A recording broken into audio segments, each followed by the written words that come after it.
las preguntas que se tengan, pero tenemos que pasar a la próxima presentación. Dale, Felicidades a Anthony. dale, gracias. Ahora tenemos la siguiente presentación, se llama Existential Refinement on the Search of Integer Solution for Diophantine Equation x cubed plus y cubed plus z cubed equal to n with n a fixed positive integer. El exponente es el profesor Samuel Flores y es un trabajo conjunto con Eduardo Acuña y Paul Marrero. Samuel, del Departamento de Matemáticas de la FACIT. Bienvenido. Puedes comenzar tu presentación. Gracias. Bien, gracias a todos los presentes por estar acá. Quisiera empezar esta charla, ya un momento, activar con la motivación principal de este trabajo. La motivación principal de este trabajo, no sé si pueden ver, no sé. Es esta ecuación que tengo acá, donde X, Y y Z son números enteros y N es un número también entero, pero fijo. Esta ecuación es conocida en la literatura como una ecuación diofántica. Les hago un poco de mención con las ecuaciones diofánticas. Es que las ecuaciones diofánticas no tienen procedimientos analíticos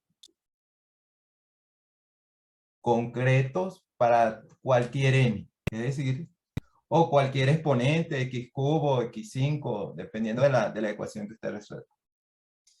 Quiero comenzar viendo este problema, lo estuve revisando a raíz de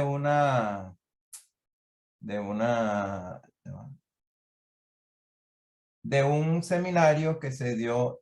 No puedo compartir pantalla. Quiero cambiar un momento la pantalla.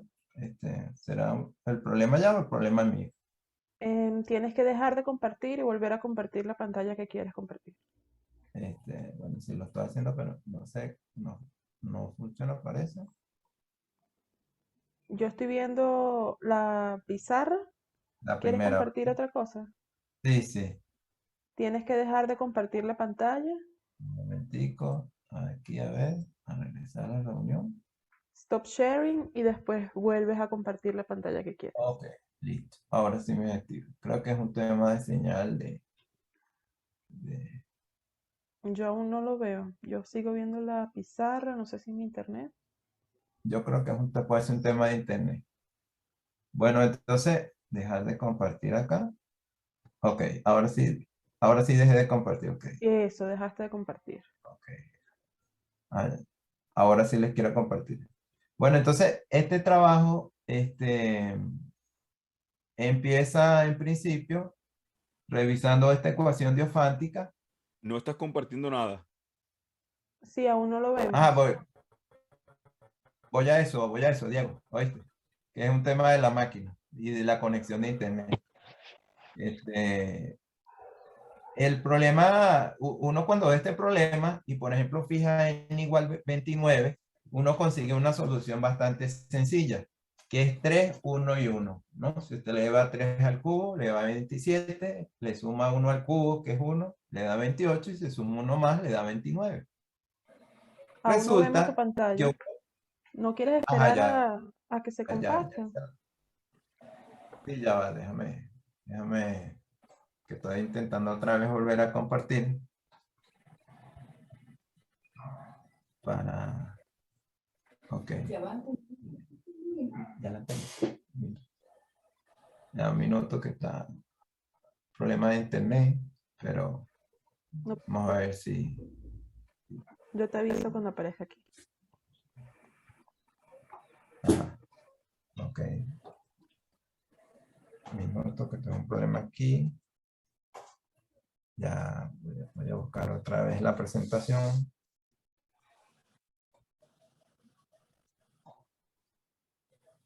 Se me cayó aquí. Ok, aquí tengo. Bueno, entonces, así. Esta es la presentación que quiero compartir. Bueno, esperar que caiga. Okay. A ver si ahora se puede ver. Ok. Ok. No la veo todavía aquí. Compartir. Sí, básico. Sí, bueno, debe ser algún... No la veo acá, pero De la bueno. misma forma como compartiste la primera pantalla, en share screen o compartir. No sé, Ahora, no sé si viendo se ve. algo, ¿Ahora se ve? está empezando. Ok, apareció una presentación. Se aparece. Ok. Sí. Bueno, entonces lo que le comentaba, mire.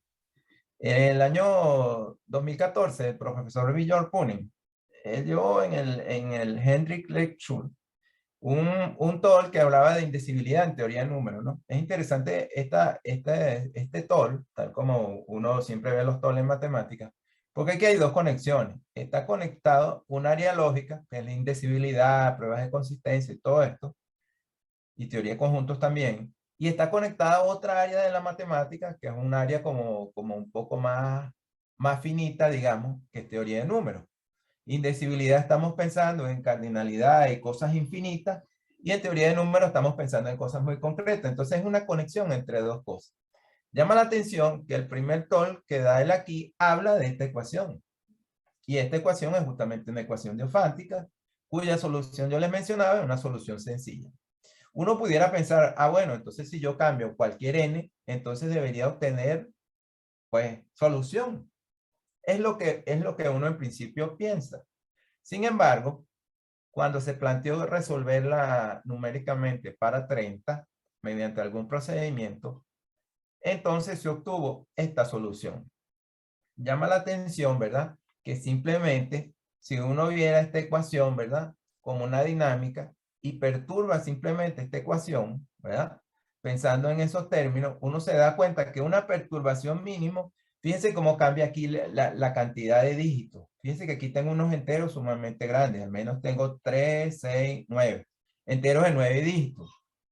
Entonces, uno dice, bueno, voy a perturbar un poquito más, pues, o sea, voy a calcular entonces ahora la ecuación con 33. Resulta que para 33, en el año 2014, la solución era desconocida, tanto por procedimientos analíticos como por procedimientos computacionales. En un intento de tratar de resolver esto, porque este es un problema que viene de larga data, porque en el 2010 en Madrid, otra vez Millón vuelve a exponer el problema de las ecuaciones diofánticas en la indecibilidad. En función de esto, en el año 2016, pues, Hochman, él hace un procedimiento basado en geometría algebraica y geometría aritmética, donde trata de reescribir la ecuación y busca cuáles son las curvas soluciones. Entonces se implementa esto, ¿verdad? Utilizando un poco las soluciones paramétricas. Y cuando se implementa para un K, donde ese K tiene la condición que es menor que 100, bajo unas condiciones específicas, él obtiene, ¿verdad? 966 soluciones. Pero llama la atención al final, aquí fíjense para 74, 606, pero llama la atención al final de este artículo que él dice que para un K menor que 1000 no hay soluciones para 33, 42, 114 y así sucesivamente como ustedes pueden percibir aquí estos números. En función de eso, entonces, nosotros empezamos a revisar qué pasa con esto. Lo primero que nos dimos cuenta es que estas soluciones son bastante extensas. ¿Cuál es el problema? Que computacionalmente se requiere unas máquinas, un hardware sumamente costoso, hacer supercomputación y una cantidad de cosas. Y bueno, evidentemente por los aspectos técnicos de la computación, no era posible hacer ese abordaje. En función de eso, se hizo un abordaje un poco más teórico y es cuando precisamente en el año a partir del año 2014 y ya un poco más, cerca del año 2019, en estos tres autores se aparece este estudiante llamado Eduardo. Resulta que yo estaba una vez en la oficina pensando en esta ecuación diofántica, viendo las soluciones analíticas y tal, y este joven Eduardo se acerca a mí y me dice, mire, yo tengo aquí unas recurrencias con unos números y tal. Entonces, bueno, a partir de eso empezamos un poco a conversar y resulta que me doy cuenta que esas ideas un poco difusas que tenía Eduardo daban germen a una idea importante para resolver estas ecuaciones diofánticas. Y de hecho este TOL trata de eso. Cuando uno quisimos reestructurar todas estas ideas, ¿verdad? Que estaban dispersas, por decirlo así, pasamos por un concepto, que es la primera definición, que es la suma digital. La suma digital, tan sencillo, si tenemos algún estudiante o algo así, aunque yo también sigo siendo estudiante. Por ejemplo, para un dígito de 10, cuando uno le calcula el phi, sencillamente lo que hace es sumar los dígitos. Eso es todo. Y si es negativo, entonces multiplicas menos 1 por la suma de sus dígitos. Por ejemplo, para 10 te da 1 y para 1034 te da menos 8. Uno también puede pensar, ¿verdad? Porque uno puede pensar que si tú tienes un entero y tomas la suma digital, phi será un punto fijo de b si pasa esta ecuación phi de b igual a b. Y definimos, pues, lo que es entre corchete 9 mayor o igual que 0 como el conjunto de todos los números del 1 al 9, ¿sí? Que tienen un punto fijo. Entonces, en base a eso, construimos aquí una especie de iteración. Lo que es phi sub k de b, sencillamente es componer, porque ese phi es una función. Por ejemplo, phi cuadrado de 128 es phi de 128. Phi de 128 es 11, porque ya sabemos que sumamos los dígitos. 8 más 2, 10, más 1, 11. Y cuando calculas phi de 11 te da 2. Phi de 0 es la función identidad. En función de eso, tomamos un conjunto llamado phi sub k, que son todos los enteros, tal que es el késimo punto fijo de b. También utilizamos esta notación ns de b, que son todos el conjunto de 1 a n, exceptuando el s, y para mayor que 0, el conjunto de 1 a n. En función de todo esto, uno denota phi 1 como D, donde D es el conjunto de puntos fijos de este conjunto que uno tiene aquí. Ya eso lo que nos da son condiciones para construir esto que tenemos acá, que en realidad son condiciones K iterativas de la suma digital.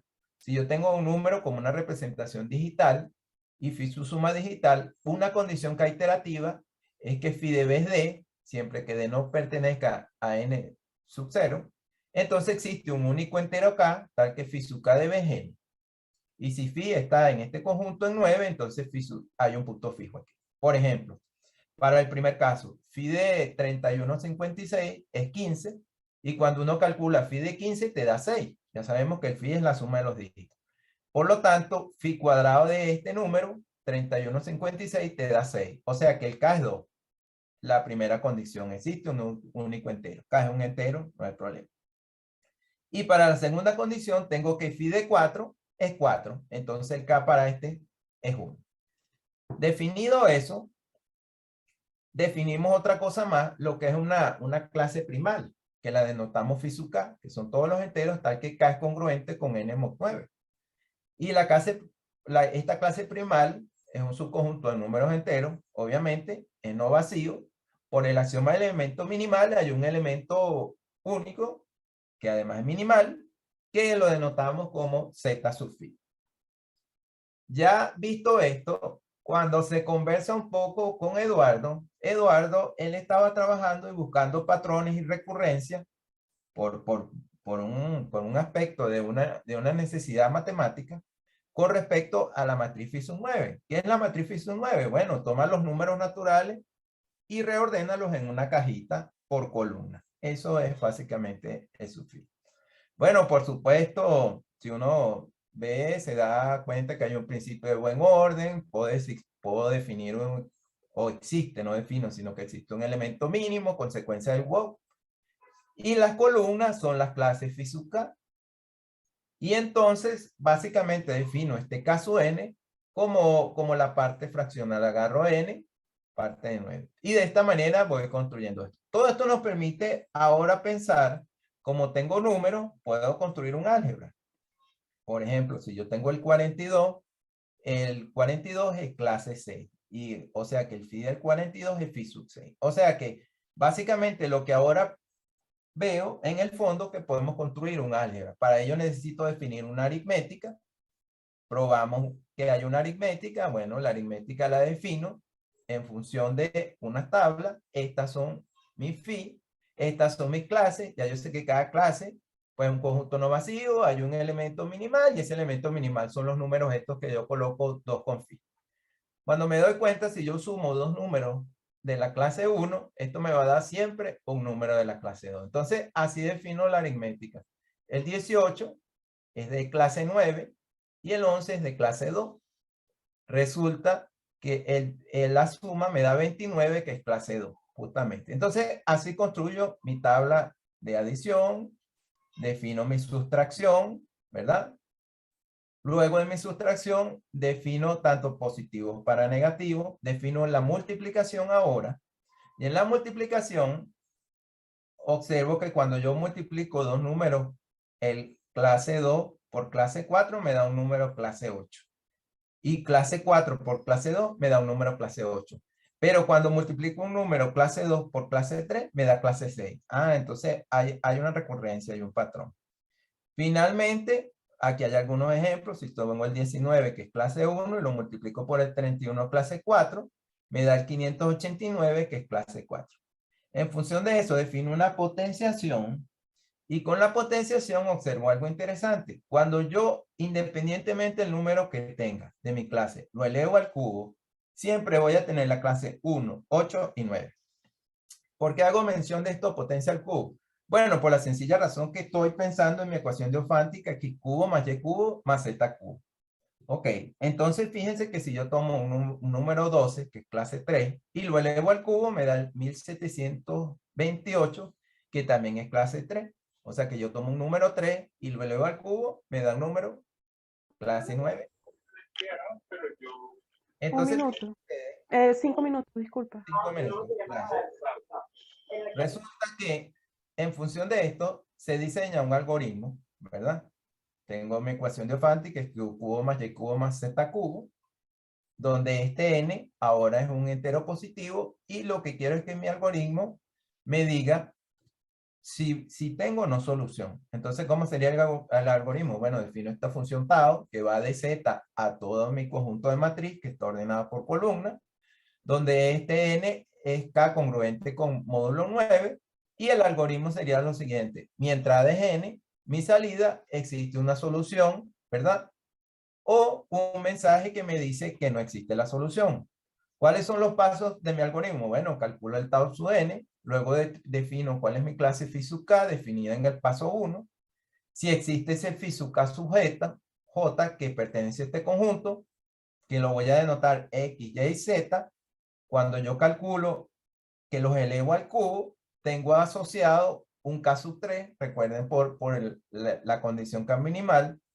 Si el phi sub k sub 3 coincide con el phi sub k, donde el phi sub k viene de este n, entonces existe la solución. Si no, no existe la solución. Bueno, vamos a ver un ejemplo numérico de esto. Recuerden la ecuación x cubo más y cubo más z cubo igual a 33. Fijo n 33. La literatura me dice que las soluciones que obtenieron después, cerca del año 2018, pues son estas, ¿verdad? Son esta cantidad de dígitos. Resulta que esta cantidad de dígitos nosotros le vamos a aplicar el algoritmo. Ya yo sé cuál es mi n el 33. Yo sé que el 33, cuando calculo la clase del 33, me da clase 6. Y resulta que cualquier número que eleve al cubo me da o la clase 1, más o menos la clase 1, la clase 8 o la clase 9. Ya eso lo vi de las tablas. Entonces, x será más o menos 1, y más o menos 8 y z más o menos 9. Elevo al cubo y entonces ahora tengo que sumar. Para sumar utilizo sencillamente una tabla combinatoria, un cuadro de Punnett, pues donde hago todos los posibles pares. Resulta que cuando hago todos los posibles pares de 2 y luego de 3, obtengo algo interesante, que obtengo muchos resultados, pero los resultados que a mí realmente me interesan son el Tao de 33. El Tao de 33 es 6. Resulta que entre todos estos resultados me tengo 3 soluciones, 6. O sea que yo puedo decir que esta ecuación diofántica tiene solución y tiene 3 soluciones. No puedo decir con exactitud cuáles son, pero sé que existen. Bueno, vamos a ver si esto es cierto en función de la solución anterior. Si yo agarro esta solución y calculo el K, me doy cuenta que para este primero obtengo clase 2, para el segundo obtengo menos 7 y para el tercero obtengo menos 4. Si yo elevo 2, ya yo sé que cualquier número, clase 2, 7 o 4, cuando lo elevo al cubo me va a dar clase 1 y 8. Unos positivos y otros negativos. Resulta que cuando yo ahora aplico la adición, sumo las clases, sumo 8 menos 1 menos 1, ¿verdad? Eso me da 7 menos 1, 6. Vuelvo a hacer lo mismo con el 8 y me da 6. Y vuelvo a hacer lo mismo con el 8, 8 y menos 1 y me da 6. Quiere decir que efectivamente estas 3 soluciones pertenecen a la clase del 6. Lo mismo puedo hacer, por ejemplo, para el 795, que determinamos 5 soluciones, y para el 1025, que determinamos 8 soluciones de 78. ¿Qué es lo interesante de este método? Este método no requiere una alta computación. Además, este método, ¿verdad?, propone, pensando un poco en lo que está explicando aquí Punen al final de su talk. Él les pone acá, al final, un tema de indecibilidad, un tema conectado con si existe Un o no minuto. solución. Ajá. Y finalmente, quiero mostrarle algo aquí. El tema de indecibilidad es relacionado con el problema 10. Si yo tengo una máquina de Turing que resuelve el problema de un coeficiente de la entrada es un polinomio multivariable, la salida es sí o no, si existen estos enteros, tal que f de esto es tal.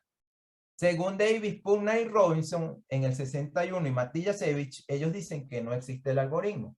Sin embargo, nosotros estamos teniendo una ecuación diofántica, el cual sí le estamos diciendo que existe o no entero. Lo cual puede indicar, pues, examinando con más detalle, que hay un refinamiento de este problema de Hilbert, el cual puede tener una solución. Bueno, para concluir, lo que quiero decirle es que este talk, pues hay algo escrito en Arcas, ¿verdad? Para cualquiera que desee revisar. Y al final, lo que se intenta con este talk es lo siguiente, una idea que yo tenía hace tiempo, de que los estudiantes nuestros del departamento de matemáticas que están estudiando, que les interesa la matemática y que quieren hacer algo diferente, pueden investigar. Eduardo es del departamento de historia. Y Paul era de física, pero ahorita está en la abierta. Eduardo, actualmente este trabajo, ¿verdad? Cuando se planteó, la Universidad del Atlántico nos aceptó el trabajo y ya tiene mucho más peso el trabajo. Eduardo está invitado por la Universidad del Atlántico como un joven investigador y eso a mí me alegra. Eso demuestra que nuestros estudiantes tienen la capacidad de investigar. Bueno, queda abierto el tema de la discusión de qué tanto estamos dejando investigar a los estudiantes, qué tanto nos estamos adaptando a las realidades contemporáneas. Pero bueno, agradezco a todos que me hayan escuchado este talk. ¿Alguna pregunta? Disculpen algún problema aquí con las transparencias.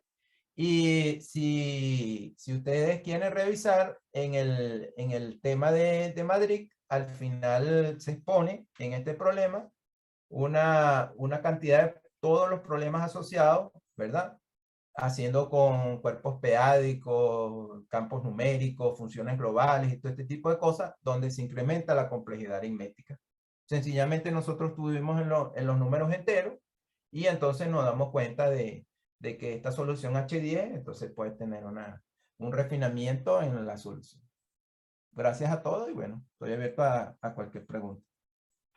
Muchas gracias, Samuel. Tenemos una pregunta de Gabriel León. ¿Puedes abrir tu Ajá. micrófono, por favor? Adelante, Gabriel, te escucho. Por cierto, muy buen trabajo que hiciste con César. Gracias, profesor. Sí, sí se Ah, escucha. sí, te escucho. Adelante. Bueno, profesores, me parece bien interesante su trabajo. ¿Verdad? Felicidades. Tenía una duda en la parte cuando usted está demostrando de otra forma, Ujú. cuando usted nos escribe, disculpe si no le leo bien la notación, 8 sub phi más 8 sub phi más 8 sub phi igual 6 sub phi. Correcto. ¿Será que, o sea, no terminé de captar la parte aritmética allí? Por qué nos da igual a 6 sub phi? De la misma Ah, manera que nos da en la primera línea. bueno, sí, ya te explico. Déjame buscarte la. Bueno, pues tú sabes que aquí tienes definida una adición, una forma de sumar, ¿sí? Por ejemplo, si tú sumas un número de clase 2 con un número de clase 2, te va a dar un número de clase 4, ¿sí? Así Ok, como si sumara con los enteros nomás. Bueno, entonces fíjate tú que cuando sumas aquí, tienes un número clase 8, ¿verdad? ok. Aquí abajo, ya te voy con la tabla. Un número clase 8 más un número clase 8, ¿cuánto te da? 16, que es clase 7. ¿Sí? Más un número clase 8, ¿cuánto te da? 7 más 8, ¿cuánto te da? 15. Pero 15 es clase 6, por eso que te da 6. ¿Me entiendes? Ah, ok, ok, Eh, ya, sí, sí. ya, perfecto. Sí, pensé que a lo mejor por lo rápido se me saltó esa parte ahí y no, yo quería seguirle todo hasta el final. Bueno, me alegra. Ah, profesor, muchas gracias. De verdad, felicidades por su trabajo. Cualquier cosa, bueno, está disponible este material para todo el que le interese. Ah, bueno, perfecto. Adelante, hermano, Armando, te escucho. Hola Samuel, bueno, en primer lugar felicitarte porque me parece un trabajo excelente y bueno, a mí me gusta, le tiro ahí un poquito a la teoría del número. Mira, Bueno, gracias a Dios. Ajá, dime. Bueno, no, que tenía dos preguntas. adelante. La primera es en referencia a, no sé si es algo de notación o si es equivalente, que en algunas partes, por ejemplo, tú escribes más 2 sub phi y creo que en otras partes escribes más phi sub 2, por ejemplo. Entonces, no sé si hay algún cambio de significado o es el mismo. Y la segunda pregunta Ajá. tiene que ver más que todo con digamos, con estudio posterior, me refiero. Este algoritmo, como tú bien especificas, denota la existencia o no de los números tales. No sé si has pensado o de repente has evaluado en base al costo computacional, teórico, etcétera, la implementación como tal del algoritmo que te indique los números como tales en casos determinados para los genes. Bueno, claro, por ejemplo, fíjate, Armando, es verdad, yo hago un cambio de transición entre phi sub 1 y 2 phi, ¿verdad? Recuerda que phi sub 1 son todos los números que están listados que son congruentes con n, que te dan resto 1, ¿me entiendes? Como es un conjunto no vacío, existe un elemento minimal, eso yo lo llamo 1 phi, ¿me entiendes?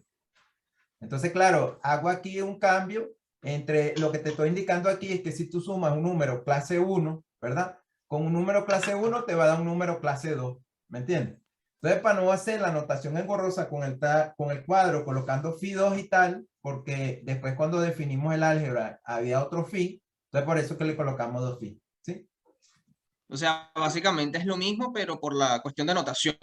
Claro, una notación como más sencilla de poder, el que quiera calcular, pues, ¿me entiendes? Ok, La ok. otra cosa que tú hablas del procedimiento computacional. Bueno, no, ese tema todavía sigue abierto, pues, nosotros, fíjate, básicamente es un cálculo teórico que estamos haciendo, ¿no?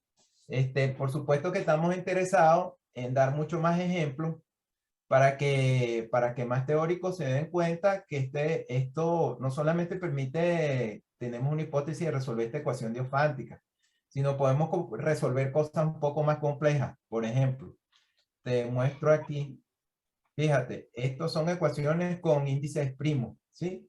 Y esta ecuación que tengo aquí ya es un poco ya una ecuación en 2 variables, 3 variables, podemos resolver polinomios de ese tipo. Entonces, claro, este modesto trabajo lo que abrió fue de alguna manera un panorama. Ahora, te digo algo, Armando, lo que nos llama poderosamente la atención de esto es que también con este tipo de números, con este tipo de enfoque de matriz, se le ha dado una solución computacional que no se había conseguido al problema de la secuencia de Collatz, ¿sí?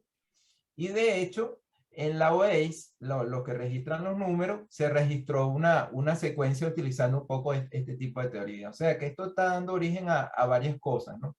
Y bueno, el campo está abierto y se aplican muchas cosas, pues.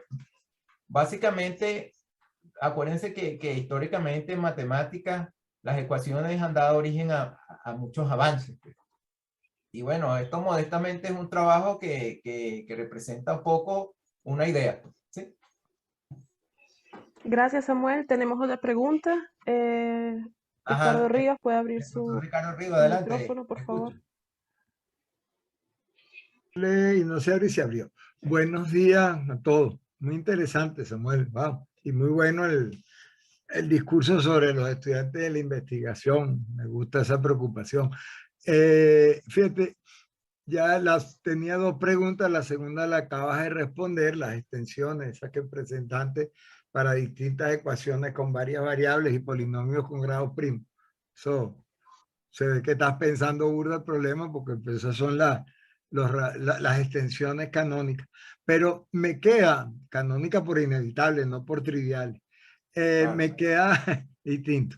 Me queda la duda siguiente. ¿Este algoritmo tuyo caracteriza los números que no son cubos? O sea, uno tiene un número totote y puesto a correr con tu algoritmo, al no ser solución, no es un cubo. Si es un cubo, no es, pero si eres un cubo exacto, no es solución, por el teorema de Fermat.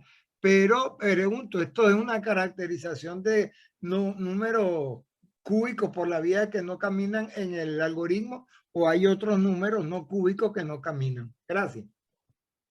Creo que el profesor Ricardo Ríos de la Central, ¿cierto? Cierto. Profesor Ricardo Ríos, mi respeto, ¿cómo está? Me alegra escucharlo. Bueno, lo único que me respeta es cuando pago la deuda. No se preocupe, todos tenemos deuda. Mire, profesor Ricardo, en este estudio, este algoritmo, nos dimos cuenta de lo siguiente, fíjese, haciendo la potenciación de números primales, podemos resolver no solamente ecuaciones diofánticas elevadas a números primos, ¿no? 1, 2, 3, 5, 7, sino también puede ser para potencias mayores. O sea que esto de alguna manera da una caracterización un poco mejor que otras cosas, pues, pero igual hay que seguir refinando. Esto tiene muchas cosas, profesor Ricardo, realmente. Entonces, claro, nosotros lo que quisimos fue mostrar un ejemplo un poco sencillo a todos aquellos que han estado involucrados con métodos analíticos, ¿me entiendes? Que este es un método que provee solución, pues, ¿sí? Hay que estudiar mucho más, definir mucha más teoría y estamos en eso, ¿sí? No, lo entiendo, gracias. No, pues lo que le pregunto es si un número no camina, entonces no es un cubo, esa sería. Por ejemplo, está claro que si es un cubo no camina, pero si existen números que no sean cubos y además no sean solución, esa sería mi duda. bueno, eso es una hipótesis que tenemos todavía, pero hasta ahora, los números que se han probado dan que cualquier de la clase que tengamos, siempre va a ser un número cuando le elevo al cubo 1, 8 o 9.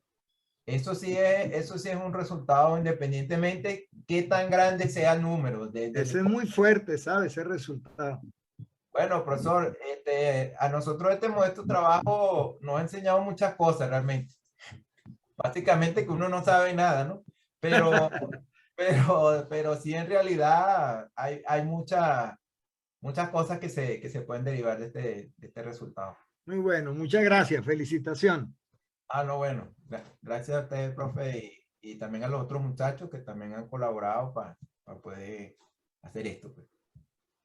Ha sido una duda de vanidad, ¿Por qué ponen los nombres y no los apellidos de los autores? Yo creo que ese fui yo el del error. Ah, Sí, sí. Bueno, muchas gracias. ¿Hay alguna otra duda? Si alguien tiene otra duda, alguien quiere preguntar algo, siéntase libre, no se preocupe. Samuel, yo tengo una pregunta. Adelante. Yo no sé si fue que no entendí. Esta no es mi área ni de cerca. Yo te quería preguntar lo siguiente. Tu algoritmo lo que hace es decirte cuál es la clase a la que pertenecen las soluciones. Correcto. O ella consigue exactamente cuál es la terna solución de tu ecuación. Solamente te da por ahora la clase. Te dice las clases, si Es existe o un no. teorema de existencia. Es un teorema de existencia. Básicamente es una máquina de Turing que te dice existe o no la solución. Lo Pero que te llama dice la si atención, existe, ya va, una pregunta. Ella te dice, bueno, la solución existe o dice, si la solución existe, entonces los números pertenecen a tal clase. claro, por supuesto, es que cuando tú ves aquí el cuadro, fíjate, esta pregunta que te va a ser interesante. Cuando yo veo aquí estas tres, me están diciendo que tengo tres soluciones, pero que las soluciones son de la clase de 6. O sea, yo tengo infinitos números, pero yo te garantizo que en esos infinitos números de la clase de 6, ahí está la solución. Pero existe la solución. Y los resultados numéricos comprueban las clases, ¿sí? Lo que se han obtenido hasta ahora, porque para hacer un resultado por fuerza bruta, cuando ellos programan las cosas y hacen por fuerza bruta, la complejidad es logarítmica exponencial, una cosa sumamente compleja que las mayores supercomputadoras ahorita no lo pueden procesar tan fácil. Ok, entonces sería un método de clasificación de las soluciones. Correcto, correcto. Con esto se puede construir un teorema de clasificación y decir, bueno, bajo tales números existe la solución, bajo cuáles números no existe la solución. Pero esto de alguna manera está vinculada con la hipótesis H10 de Riemann, porque Matías-Sevi y eso ellos dicen que no existe, pero resulta que hemos encontrado una subclase donde sí existe la máquina de Turing que resuelve el problema. Entonces, claro, ese es otro problema ahí que, ¿me entiendes? Que está ahí que Eso es tampoco lo interesante. entendí muy bien. Entonces, por una parte, prueban que no existe solución, pero tú me estás diciendo que hay un subproblema donde existe. Pero eso no es una contradicción o es que no. No es una contradicción y te explico por qué. Porque en el TOL este que expone Punen, él expone un resultado que ya está escrito y está escrito por Matías-Sevi, ¿verdad? Te lo voy a buscar acá, que está relacionado con el 10º problema de Hilbert, donde él dice encontrar una máquina de Turing que resuelve el siguiente problema para un polinomio multivariable, sí o no. Y pugnan en el 61 y Matías-Sevi dijo que tal algoritmo no existe. Ujú. Ahora, ¿qué es lo que pasa? Cuando yo veo esta ecuación, se me perdió. Cuando yo veo esta ecuación, x al cubo más y al cubo, yo me estoy dando cuenta que esta ecuación es un polinomio multivariable, ¿sí? Sencillamente, es una función polinómica, la cual estoy encontrando un algoritmo para el cual existe o no la solución. O sea, que sí existe la máquina de Turing. Eso hace pensar que existe una clase más reducida y no tan general como estudiaron ellos, donde sí ese problema de Hilbert tiene un sentido, tiene una solución, o por lo menos hay una idea, pues, ¿sí? Eso es lo que quiero. Claro, yo eso no lo he escrito y eso no lo he tocado. Básicamente yo me he concentrado en esto, pero esto implica eso. Entonces ese es un resultado que es interesante, ¿sí? Sí, hay que ver bien en qué contexto lo prueban ellos, ¿no? Porque si está probado. Exactamente, las hipótesis y todo este. De todas maneras, esto sigue abierto, pues, a cualquiera que, bueno, que quiera colaborar, aporte ideas, con todo gusto. Esto es muy grande, les digo, y para uno solo es difícil, básicamente. Bueno, si alguien más que algún estudiante, no sé, Bueno, alguien, nosotros básicamente el tiempo se acabó, pero las personas que quieran, como no hay más ponencias, bueno, muchas gracias, Samuel. a mí me Eh, gustaría escuchar a Jorge. pueden seguir, yo no veo ningún inconveniente, no sé si. Con el permiso. Saludos. Yo tenía una duda es con la tabla de soluciones al final. Ajá, dime, Que, Jorge, te escucho. Veo como varios resultados, pero Ajá. ¿cómo saber que son los de clase 6? O sea, entre todos esos resultados, ¿por qué son esos? Claro, te explico, Jorge, muy interesante tu pregunta. Resulta que cuando uno tiene esta ecuación diofántica, ¿verdad?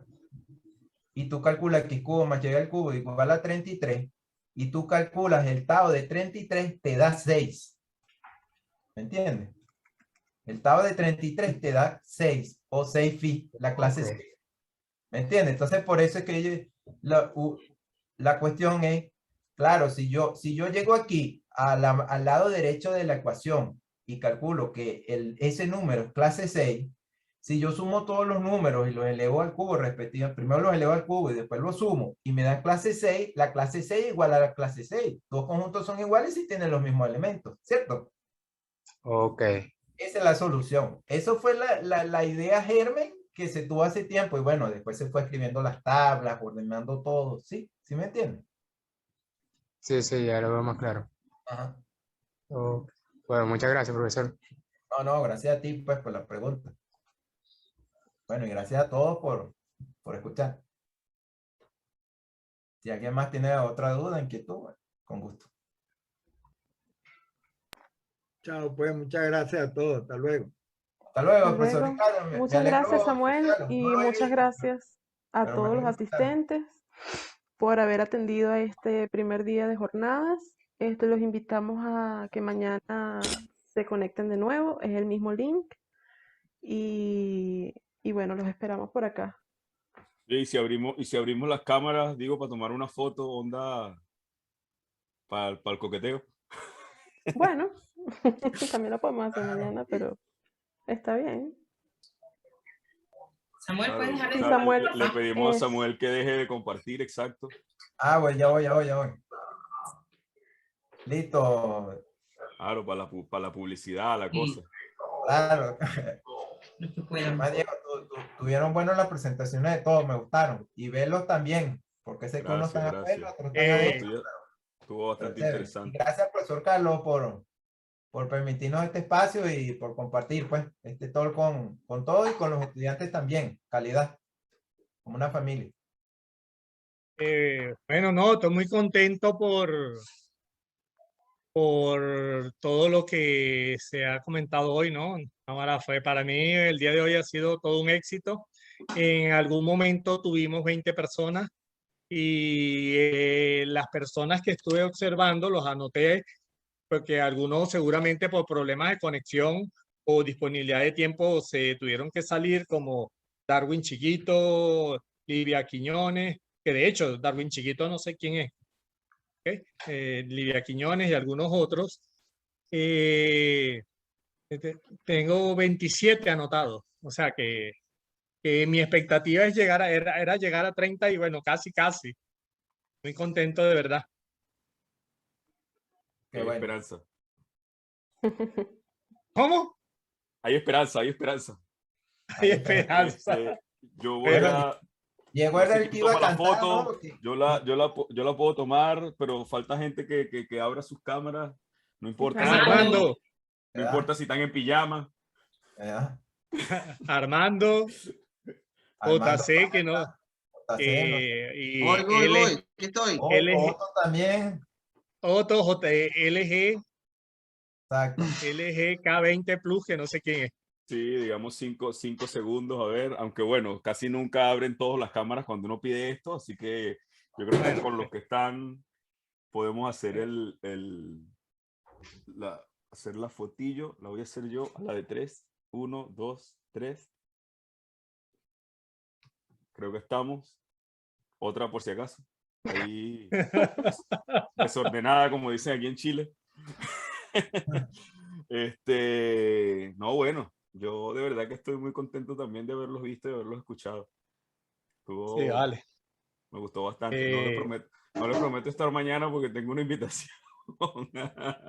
Ah, bueno, está bien, Diego. Ah, por eso querías la foto. Tengo una invitación al descontrol, entonces. Ya todo tiene sentido. Contrario, imagínate. Ok. Sí, entonces quería que quedara evidencia de que estoy Ah, o sea, acá. tú le vas a estudiar la dinámica al descontrol. Mire, en el chat colocó JC que en este momento no podía conectarse, pues no tenía cámara, que va a tratar de hacerlo mañana. Ah, qué bueno. Bueno, mañana igualmente